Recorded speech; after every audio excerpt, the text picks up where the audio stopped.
ಜನಾಧಿಕಾರ ಸಮಾವೇಶಕ್ಕೆ ಆಗಮಿಸಿದಂತಹ social democratic party of India Dakshina Kannada ಜಿಲ್ಲೆಯ ಜಿಲ್ಲಾಧ್ಯಕ್ಷರಾಗಿರುವ ಅಬೂಬಕರ್ ಕುಲಾಯಿ ಮಂಗಳೂರು ತಮ್ಮನ್ನ ಸಕಲ ಗೌರವಗಳೊಂದಿಗೆ ವೇದಿಕೆಗೆ ಪ್ರೀತಿಪೂರ್ವಕವಾಗಿ ಆಹ್ವಾನಿಸ್ತಾ ಇದ್ದೇವೆ.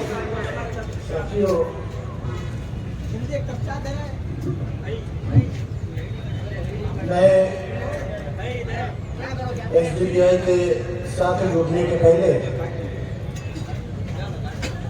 लगभग 25 साल भारत का जो सबसे बड़ा सामाजिक संगठन है वामसेठ नाम का,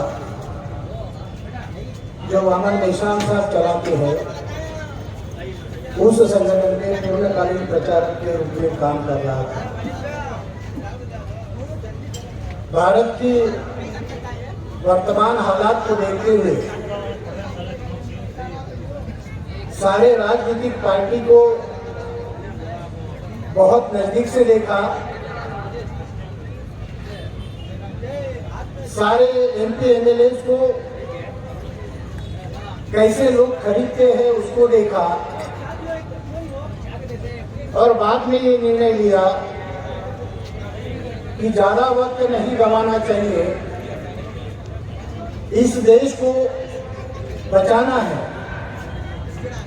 इस देश के लोगों को बचाना है, संविधान को बचाना है। तो ऐसे एक राजनीतिक पार्टी चाहिए जिसका बेस पीपल है, लोग है, जन है, जनता है। नेता लोग आएंगे जाएंगे, मगर जनता का बेस जो है वो इस देश का संविधान के दायरे में सही मायने में उसको फाउंडेशन कहा जा सकता है। इस देश में वर्तमान में अराजकता है। जब से देश में बीजेपी का राज आया, उसके बाद में भारत में अराजकता स्थापित करने के लिए उन्होंने प्रयास किया।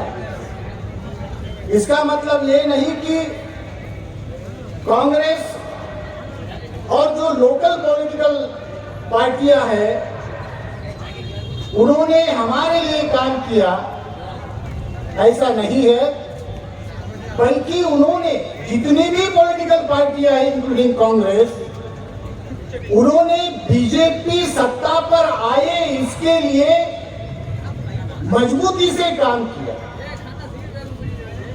इस देश में अराजकता लाने में यदि किसी पार्टी का सबसे बड़ा हाथ है तो वो कांग्रेस का है। डरा डरा कर, डर के साए में रखकर अनुसूचित जाति को, दलितों को डर के साए में रखा कि यदि बीजेपी आ जाएगी, यदि दूसरी पार्टी आ जाएगी तो आपके रिजर्वेशन को खतरा है, और रिजर्वेशन को खतरा है ऐसा बोलकर उनके वोट लिए। कर्नाटक में लगभग 19% दलित लोग हैं, मगर उनका एक नेता दलितों के बारे में जो संसद में बोलना चाहिए वो नहीं बोल रहे। एमपी है, एमएलए है, नहीं बोल रहे। आदिवासी के एमपी है, एमएलए है, नहीं बोल रहे। ओबीसी के एमपी एमएलए है, नहीं बोल रहे। माइनॉरिटी में मुसलमानों के एमपी एमएलए नहीं है, एमपी नहीं है। एक राज्यसभा में था, उसको भी पिछवाड़े के लात मार के, जो क्या नाम है उसका, नकवी के ऐसा कुछ नाम है, मुख्तार अब्बास नकवी, उसको लात मार के निकाल दिया। अरे भाड़े के घर में रहेंगे तो ऐसा ही होगा। और इसीलिए इस देश में जो अनुसूचित जाति के ऊपर अन्याय होता है, आदिवासियों के जल जंगल जमीन के कानून समाप्त किए जा रहे हैं, ओबीसी के हक अधिकार तो उनको पता ही नहीं। भारत में लिंगायत है, ओक्का लिंगा है, क्योंकि ये भूमि जो है ये बसवन्ना की भूमि है।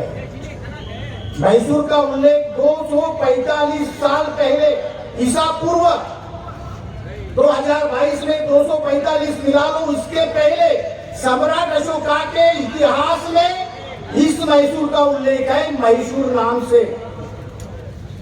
टीपू सुल्तान की ये भूमि है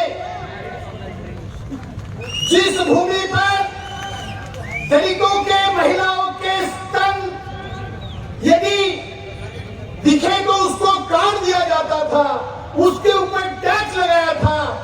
टीपू सुल्तान ने इसके विरोध में कानून बनाकर टैक्स को खत्म किया। ये वो भूमि है, दलितों को पता नहीं है। और इसीलिए दलित, आदिवासी, ओबीसी बसवन्ना का आंदोलन है, ये समता का आंदोलन था, ये भाईचारे का आंदोलन था। कर्नाटका में एससी, एसटी, ओबीसी और माइनॉरिटी 90% है, मगर 90% का राज नहीं है, 10% लोगों का राज है। राज उनका है, समस्या हमारी कैसे खत्म होगी? नाम के ऊपर नफरत है। दलितों का नाम सुनते ही नफरत दिखाई देती है, मुसलमान का नाम सुनते ही उसके आचरण में बदलाव दिखाई देता है। एक सांसद ने सवाल पूछा, कितने मुस्लिम जेल में हैं? सांसद को जवाब क्या मिला? हम धर्म के आधार पर कैदियों के साथ में बर्ताव नहीं करते। उसने आंकड़ा दिया 73% पिछड़े आदिवासी, दलित और मुस्लिम हैं। जितने मुस्लिम जेल के बाहर है, उससे ज्यादा मुस्लिम अनुपात में जेल के अंदर है और उसके ऊपर कोई एफआईआर की कॉपी नहीं है, ऐसे ही सड़ रहे। किसी को भी उठाओ, किसी भी नौजवान को उठाओ, जेल में डाल दो। जुबैर के उठाओ, जेल में डाल दो। नुपुर को शीरा पूरी खिलाओ। नुपुर ने गुनाह किया, वो शीरा पूरी खा रही है, उसको कोई अरेस्ट नहीं कर रहा, नहीं मिल रहे हैं। अखलाक के घर का क्या खाना पक रहा है, उसका स्मेल हमारे पुलिस को आता है। नुपुर कहाँ है, वो उनको दिखाई नहीं दे। जिन्होंने हमारे मोहम्मद साहब के ऊपर टिप्पणी किया, वो दिखाई नहीं दिया। जुबैर का 10 साल पुराना मामला उनको दिखाई दिया। हमारे देश का सीडीएस बिपिन रावत हेलीकॉप्टर में मर गया, इतना बड़ा आदमी। पुलवामा में हमारे नौजवान खत्म हो गए, देश कंगाल हो गया, डॉलर 80 को पार जा रहा है, पेट्रोल 100 के ऊपर जा गया, 115, 120 है, गैस सिलेंडर 1000 के ऊपर गया, नौकरियां खत्म हो गई, देश के लोग भूखमरी के कगार पर है। और देश का शासक भारतीय जनता पार्टी को क्या दिखाई दे रहा है? नफरत। कहां मस्जिद है, उसमें कहां मंदिर है, उसमें कहां शिवलिंग है। राम का मंदिर बनना चाहिए, वहां पे क्या करना चाहिए? नफरत के अलावा इस देश में बीजेपी के सामने कोई एजेंडा नहीं। यहाँ पे पुलिस है, खुफिया विभाग के लोग भी होंगे। मुझे फक्र है, मैंने 25 साल वामसद में काम किया, मुझे 25 मिनट पुलिस ने नहीं बुलाया। मुझे अभी 25 महीना भी ठीक से एसडीपीआई में नहीं हुआ, 25 बार मुझे एटीएस ने बुलाया। और मुझे गर्व है, उनको पता नहीं है हम नागवंशी लोग हैं इस देश के। आपका और मेरा डीएनए एक है। मैं जितना हिम्मत वाला हूं, आप भी उतने हिम्मत वाले हैं। और कुरान में लिखा हुआ है, डर के साए में कोई निर्णय नहीं लेना चाहिए। ऐसा सीख देने वाला मौलाना, ऐसा सीख देने वाला उलामा कहता है, बीजेपी आ जाएगी, कांग्रेस को हट दो। जो आपको सीख देता है कि डरना नहीं चाहिए, वो खुद डरा हुआ है। हमारा आईएएस डरा हुआ है, आईपीएस डरा हुआ है, कर्मचारी डरा हुआ है, आम जनता डरा हुआ है। डरे नहीं हम और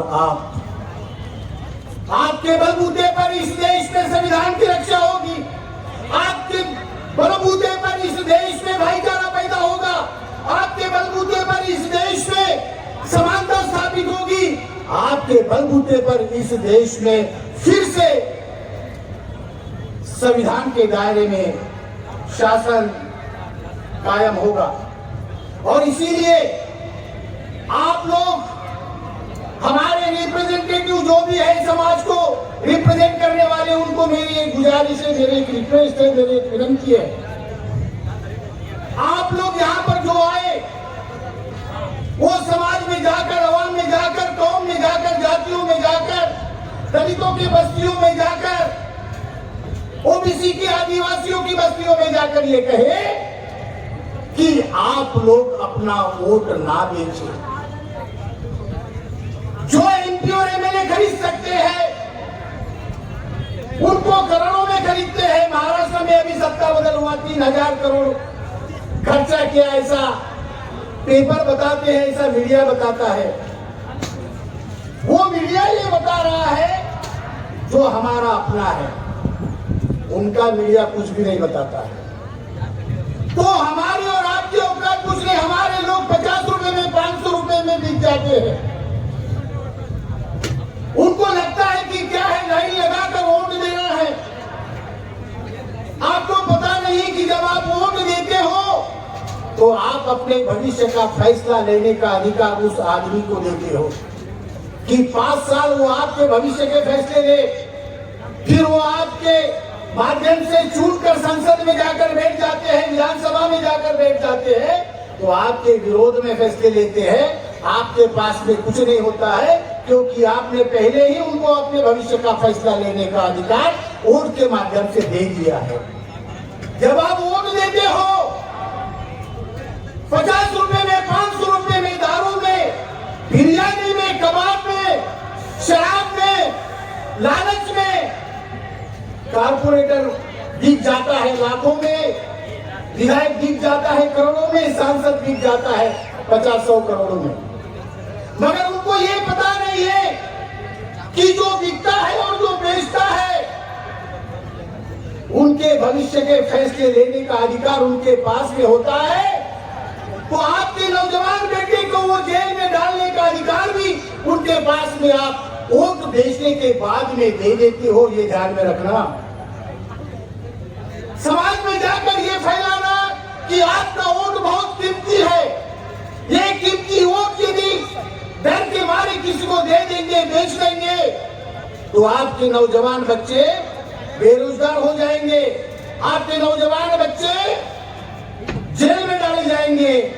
अनुसूचित जाति, जनजाति, ओबीसी के नौजवान बेटियों के ऊपर बलात्कार होगा, मॉब लिंचिंग होगा। ये नहीं होना चाहिए। ये यदि आपको लगता है तो वर्तमान में एक ही पार्टी है आपके पास में जो बिकती नहीं है, जो डरती नहीं है। डरने वाले लोग यहाँ पर नहीं है, ना मंच पर ना सामने। और इसीलिए आपको ये काम करना होगा कि डर और खौफ दिल से निकालकर समाज में जाकर आपको एससी, एसटी, ओबीसी में भाईचारा पैदा करना होगा। और इसके लिए कर्नाटक के 90% लोगों को और 90% लोगों का प्रतिनिधित्व करने वाले कारपोरेटर से लेके सांसद तक के लोगों को समाज के हित में निर्णय लेकर एसडीपीआई के बारे में आने वाले समय में विचार करना होगा। और मैं दावे के साथ कह सकता हूं, क्योंकि मैं 12:45 में मुझे एक शोर सुनाई दिया। मैंने वो शोर की आवाज सुन के मैं जिस लॉज में रुका हुआ था, होटल में रुका हुआ था, उससे के खिड़की से झांक कर देखा तो एसडीपीआई की कुछ लोग जिंदाबाद करते हुए जा रहे थे। मगर उसमें मैंने देखा कि कुछ महिलाएं थी और जो स्कूटर पर थी, जिनके पास में एसडीपीआई का झंडा था। तब मैंने कहा कि अभी कर्नाटक की सरकार एसडीपीआई के बगैर नहीं बन सकती आने वाले समय। और ये मैं वादा करके एसडीपीआई के साथ में जब तक मेरे शरीर में में जान है, खून दौड़ता है, तब तक इस देश के संविधान को बचाने के लिए एसडीपीआई के साथ रहूंगा। धन्यवाद। इतनी बात कहकर मैं अपनी बात समाप्त करता हूँ। शुक्रिया जनाब PM कामले साहब, national vice president social democratic party of India.